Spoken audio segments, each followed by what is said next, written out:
Greetings Namibia, Africa and the world. Welcome to Scaling Your Heights with Charity, where we discuss various social and economic issues. Joined with me in studio tonight is the Managing Consultant of African Blossom Publishers, Mr. Samuel Mayinoti, here to share with us a few nuggets on career development.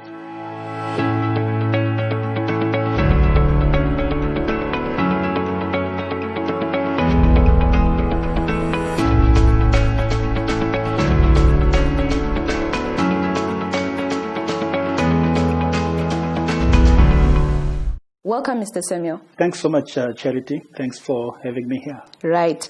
Let's get right into it. Mr. Samuel, can you briefly just give us an introduction of your educational and professional background? It's a bit of a mix. I started off as a school teacher after getting a diploma in education. And then after that, I did some upgrading, studied for a Bachelor of Education degree.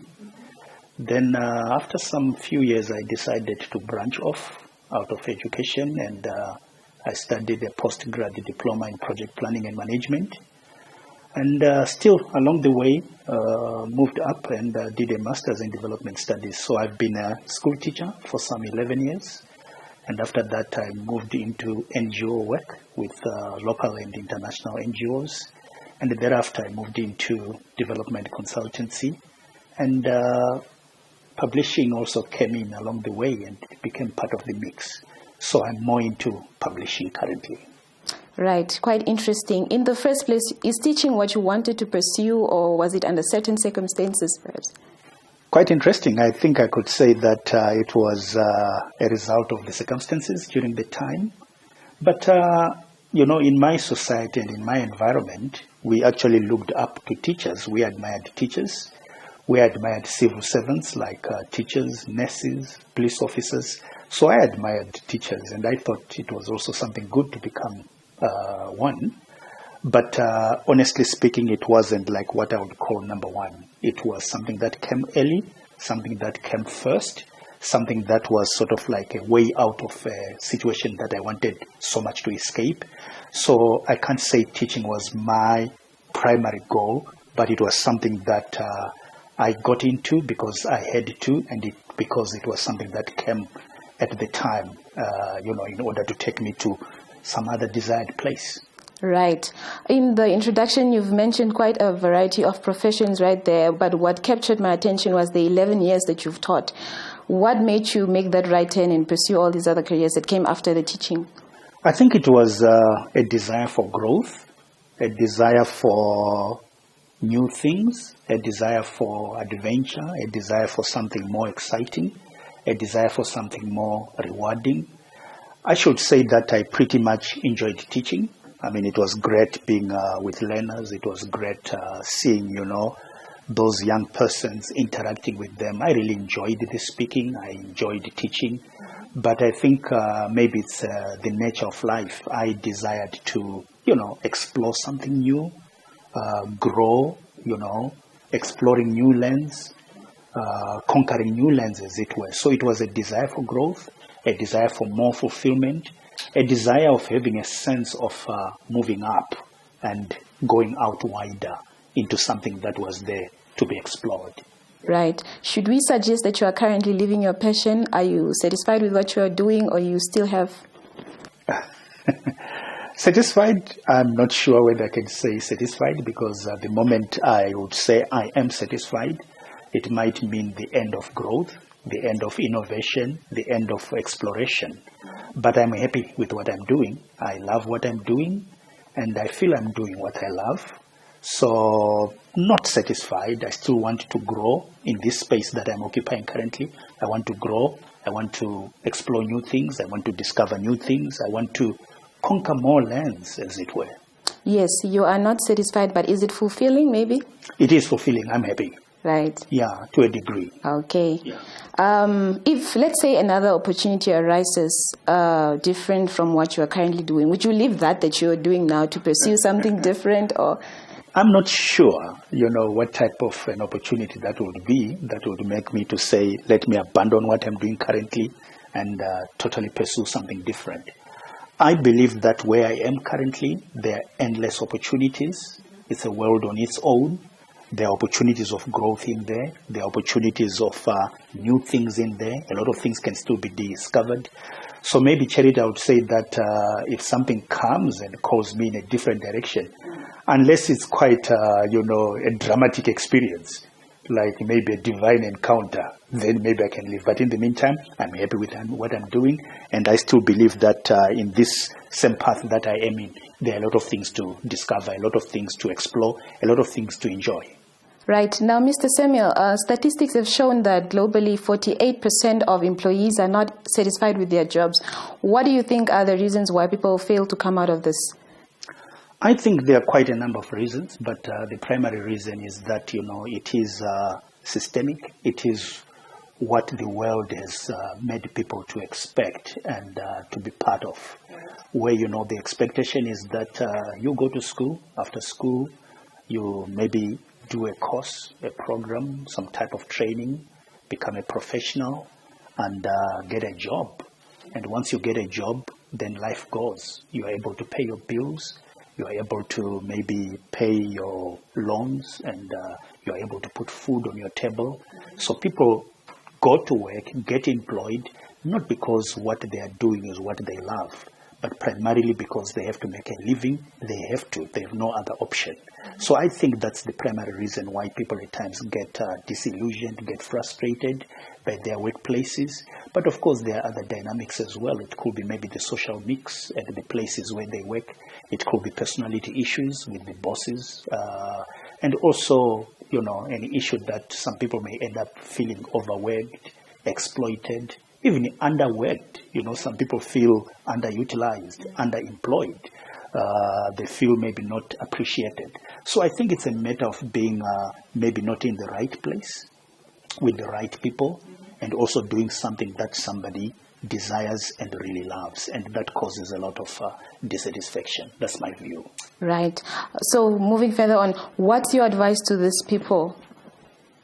I think it's good to feel dissatisfied. It's good to feel frustration. All the negative emotions, they have got potential for good. So if you're not happy with where you are, the question is, do you want to remain there, being unhappy for the rest of your life? Or you can do something about it. And the best that you can do is to plan, to say that I'm not happy where I am here. And where is it that I want to be? I want to be at point B. And how do I get to point B? So in case of those people who are in jobs, it might be maybe a career change. For some, it can simply means changing the employer. But for some, it might also mean changing a career altogether, going to something that you feel you desire, and then you plan for it. You do what it takes to get to that new destination that you envisage. Right. Thank you for mentioning that one plan. How do you plan? How does one plan? Planning simply means, defining the course, defining the route, defining the road. How do you want to get from point A to point B? I would think that planning also involves assessing what does it take. Let's say I am a school teacher and I want to become an engineer. Then what does it require to become an engineer? I have to consider and look around. Are there opportunities of training to become an engineer? What are the entry requirements maybe to get into engineering school? And how much does it cost? All that is part of planning. And if I'm to spend 3-4 years studying for an engineering degree after, being an educator, do I need to go there full time? Are there opportunities for part-time learning? How much does it cost? What are the opportunities and what are also the opportunity costs? What would I miss when I decide to go, let's say, for engineering school? So it's planning. It simply means define your route. Tell us how much does it cost. You might recall the words of Jesus Christ. I know this is not a preaching platform, but he said, who goes to war without first of all determining the cost? Who builds a house without first determining the cost? So that's planning. Right. Yeah. Okay. So then we have this group of people. Okay, as I was going through your profile, I had noticed that you've done the postgraduate diploma in project management while you were teaching. Yep. Right. So if there is someone who wants to pursue something or a program or a career concurrent to what they are currently doing, how best can one do that? I'm not sure whether I got the question very clear, but I'll just attempt to answer it, especially talking about how I did it myself. Maybe it might be an illustration. I was a school teacher, and very fortunate in the sense that in the environment in which I was teaching, there were opportunities of getting what was called study leave then, where you would be released and get part payment whilst you are still studying. This is what I did. And also in that environment in which I was, I also observed other people who would join distance education programs where they didn't have to necessarily leave what they were doing or pause from their work. It simply meant extra work, extra hours. It means after hours and weekends, using them for study. So I think there are quite a number of options. One of it is going full time, like what I did. Another time is distance education. There are a number of mixes and blends there, where for some people you get all your study materials and you just study at your own time. Others might involve some intermittent opportunities of face-to-face tuition. So there are quite a number of opportunities, but I would just advise people and let them know that there are a number of options and it can be done whilst you're doing something, already planning to do something different or pursuing something different, especially through study and preparation. Right. Okay, now while we are still on that one, also there's this thing that I've discovered that it's quite important to one's path, especially in the career path. Networking. How does one develop an effective network? Developing an effective network. That's very interesting. I actually call it developing social capital. Right. You know, and for me, developing social capital simply means reaching out to people, being friends with people. Richard Branson, you know, the well-known English businessman, you know, the founder of Virgin, said that if you want to be interesting, be interested. So if you want to be interesting to people, be interested in people. So how do you develop a social network? Reach out to people, befriend people. Don't be ashamed or embarrassed to approach people, asking for advice, create friends, invite people into your space. Also ask for permission to get into spaces of other people in a professional way, of course, and in a way that is cautious. So I simply would say that if you want to develop your social network, be interested in people, and they will be interested in you in turn. Right. Thank you so much, Mr. Samuel. Okay, continuing also, as I was also going through your profile again, I had noticed that you've written quite a number of books for organizations, for people. Was that discovered within the teaching years or did it come after? But before that, let's take a short break.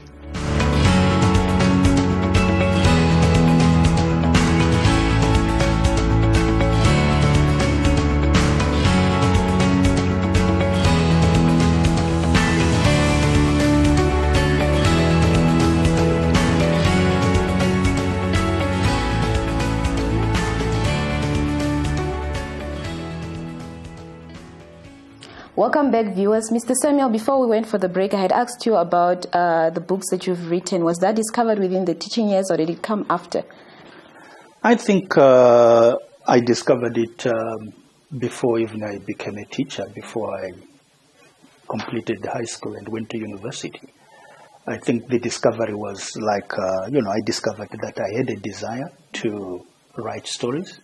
I think it was because I did a lot of reading then, in an environment where, television was not available. So I used to devour anything that was written. I would enjoy reading. And along the way, I heard that people who produced what I was reading were called authors, and that it's actually possible to become an author. So when I was in high school, I enjoyed a lot doing some writing. And I remember at times I could write some essays, which I still recall my teacher would read out to other learners, other students, and that inspired me quite a lot. So it was something that I discovered early, but I think it only got realized at a later stage. But it has been a process. I discovered it early and already felt I had this passion, this desire that one day I need to tell stories, I need to communicate through text. Thank you for pointing out that you had discovered it way before even the teaching that you... So that takes me back to the question that I asked you earlier. Why didn't you pursue that? You had known your passion. You had discovered that you have the passion for writing books. Why didn't you do that instead of teaching? I think maybe I should make it clear that writing books, one does not necessarily require to be full-time in it, but it's something that I started doing on the sidelines. Right now I'm into publishing, like I've said, which means it has taken more of me. I don't think right now I'll be able to take a full-time job somewhere because the space that I'm in right now deals with writing and producing materials and books. So I think it was a matter of time and also a process of growth, a process of development, a process of refinement, a process of developing. And I think with a lot of other pursuits in life, at times a person doesn't just get into that 100%.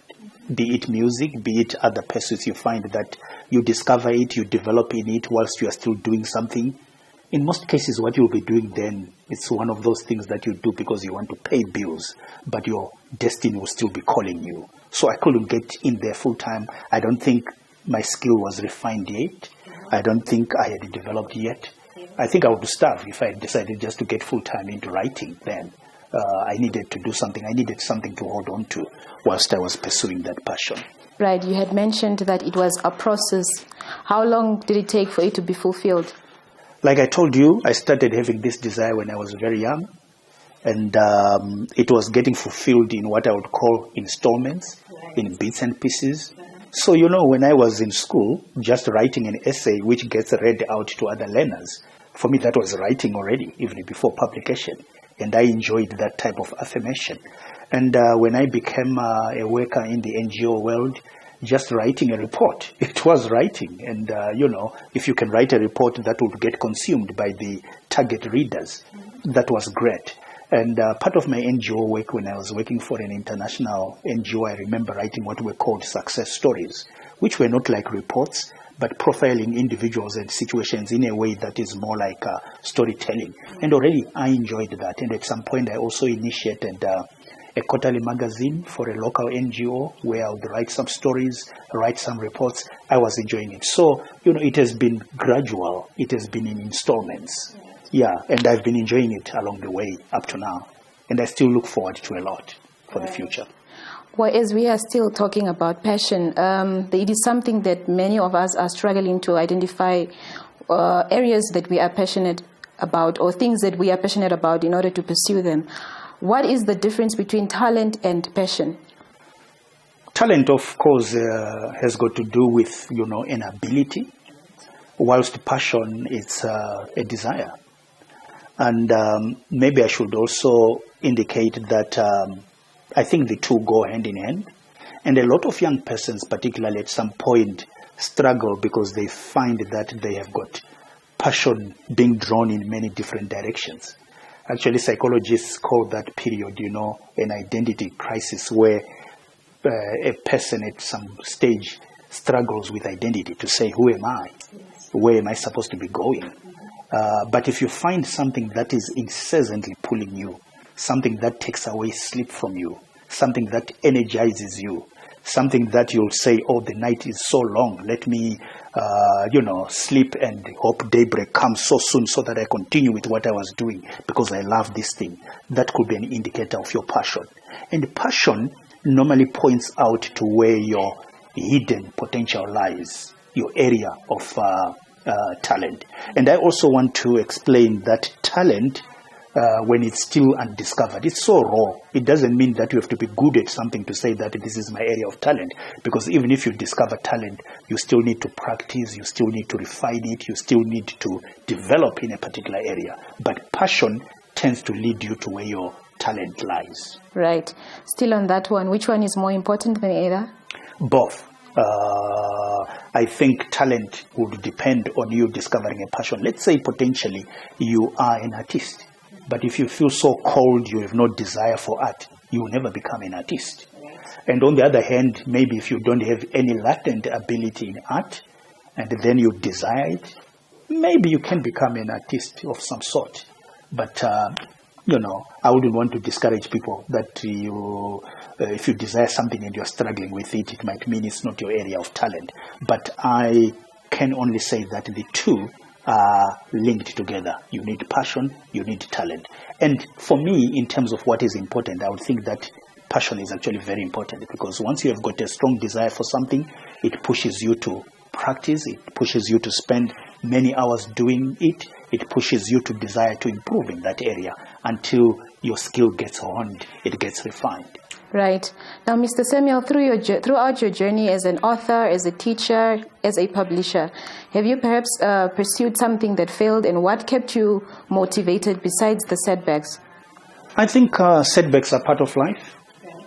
Trying things that don't work out is also a part of life, and it would be dishonest on my part to say that I've never encountered setbacks, I've never encountered failures. But I've learned and also developed an attitude that every time I start something, if it does not work out, it does not translate to failure. I normally look at setbacks as feedback, setbacks as ways of learning, that if this thing that I wanted to do hasn't worked out, what could be the reason? Maybe I need to try again. Maybe I need to change my direction. Maybe I need to modify one thing or another. So I don't believe, I'm slowly teaching myself not to accept setbacks as failure, or what people can call failure. I don't want to classify it as such. I have come to want to define what people normally call failure as feedback and as an opportunity of learning and improving and keep on moving on. Right. How does one, just to get in depth of the failure part of it, how does one overcome that? What's your advice to people out there? Yes, you had your methods, or what can you share on that one? How does one overcome failure? I just want maybe to also reiterate that when you encounter feedback, when you encounter what people might call failure, it doesn't mean that you don't experience some momentary sadness, some discomfort. You would feel some discomfort. But I think, like these words that I'm sharing right now, another person who might hear them might actually begin to rethink how they have dealt with failure and setbacks in the past and choose a different reaction. So for me, it's a matter of an attitude and how you react to a situation.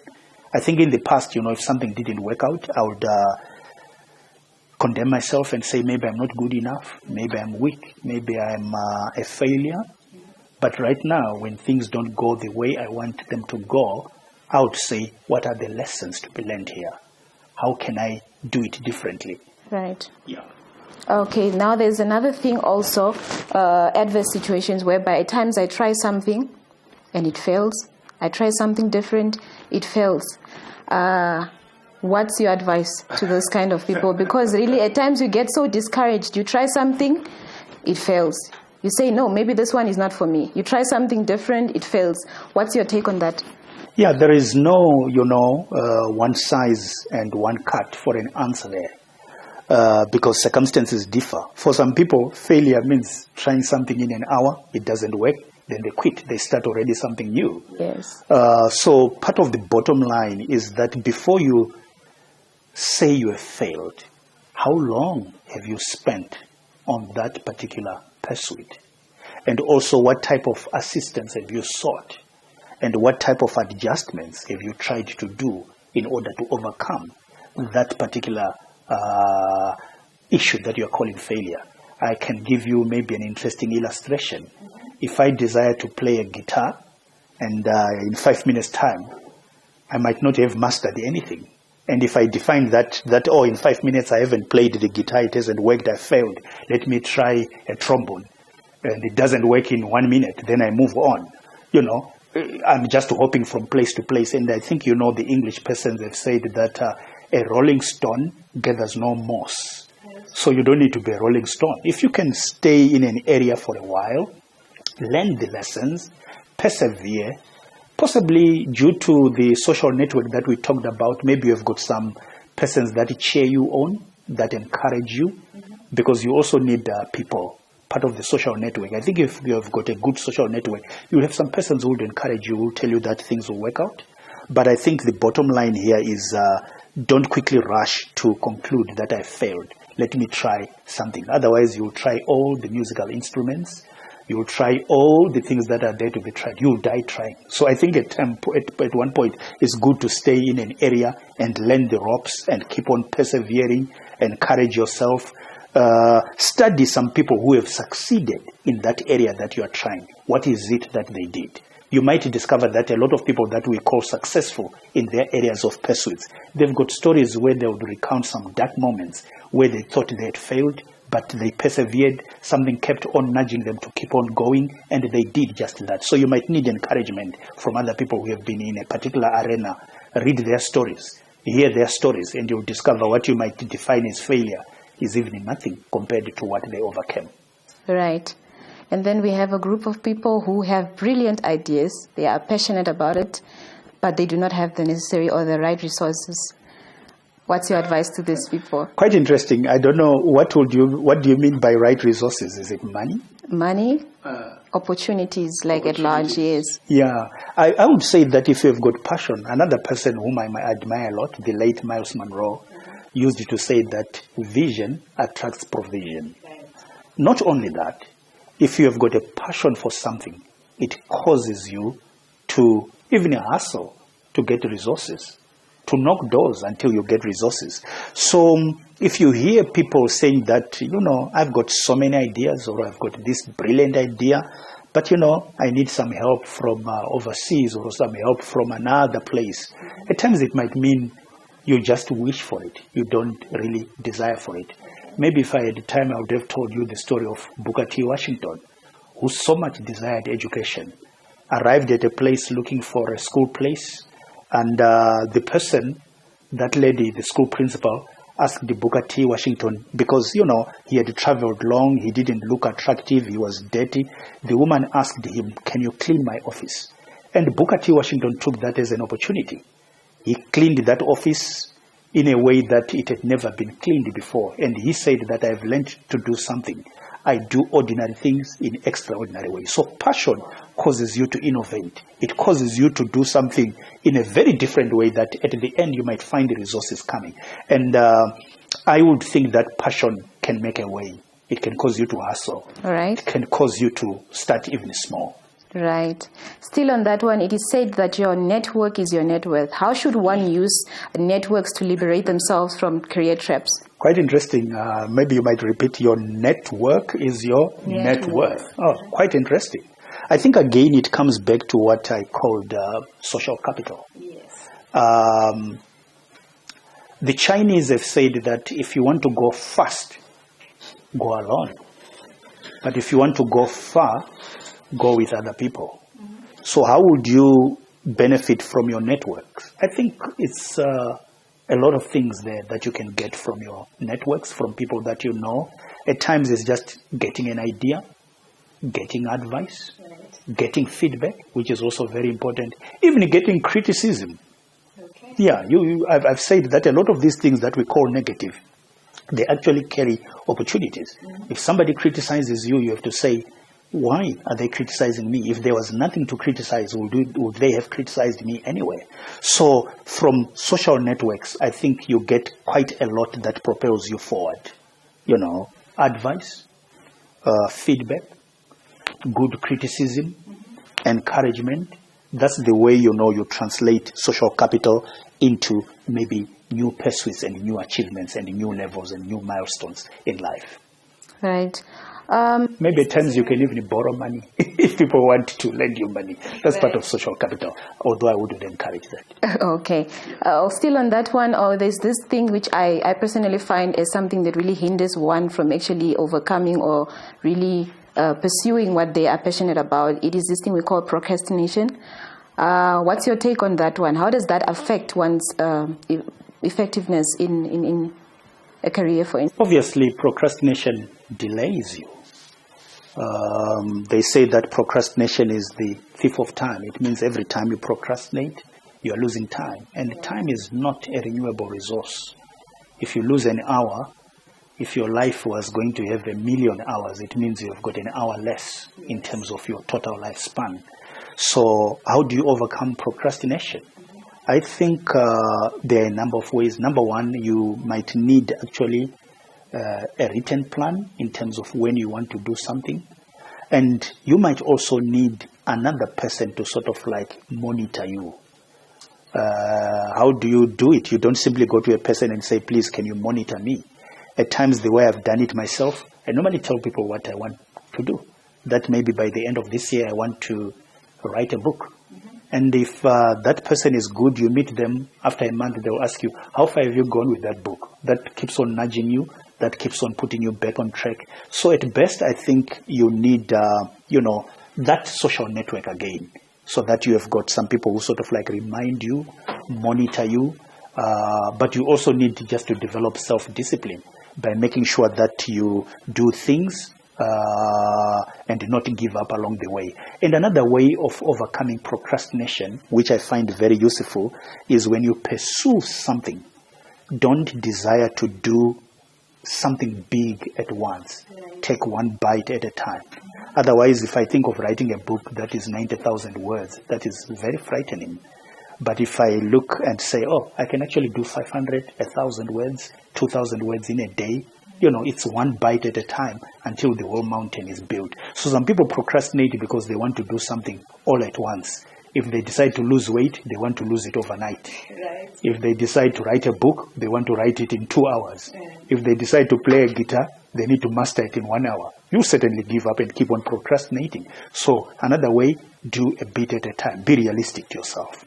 Right. Mr. Samuel, now, throughout your journey or your career, is there someone who probably motivated you, or a book that you've read that motivated you to be who you are today? Yeah, there are quite a number of people. Maybe I'll just share a few of them. Maybe the primary person who motivated me was my father. He was quite a storyteller. He would remember things from very old times, incidents, conversations. And I think that sparked something in me about storytelling. My father was not a writer, but then maybe because I went to school a bit more, I could translate my storytelling into text. So my father was quite a motivation. He has been a storyteller, especially in a historical way, telling about family genealogies, family history, etc. Then through reading, I've also been motivated by the late Miles Monroe. I started listening to him around 1993 and also came across his book as early back as around 1993. He has been quite a motivating factor. I'm a voracious reader, so every time, I think this book might be valuable to me in terms of self-education, self-motivation, I go for it. But certainly I would pick out those two people. My father as a storyteller, Miles Monroe as a motivator. Right. Now, Mr. Samuel, just before we wrap up, are there any statements or points you'd like to make to the viewers out there? Yeah, I would say to the viewers, life is what you make it. I believe in that cliche, that life is what you make it. Feel free to pursue your dreams. Not that there are no obstacles out there. There will be obstacles, but feel free to pursue your dreams. Feel free to do something that you love. Love what you do, and along the way you'll get fulfillment. The driving force shouldn't be money. The driving force should be your passion. That discovery of who you are. In what area are you unique that makes you different? So pursue your passion. Follow your dreams, and who knows, things will change and you'll be happier than what you are right now. Thank you so much. Right. Thank you so much, Mr. Samuel, for your time. That was Mr. Samuel Mayinoti. From myself and the team, see you guys next time.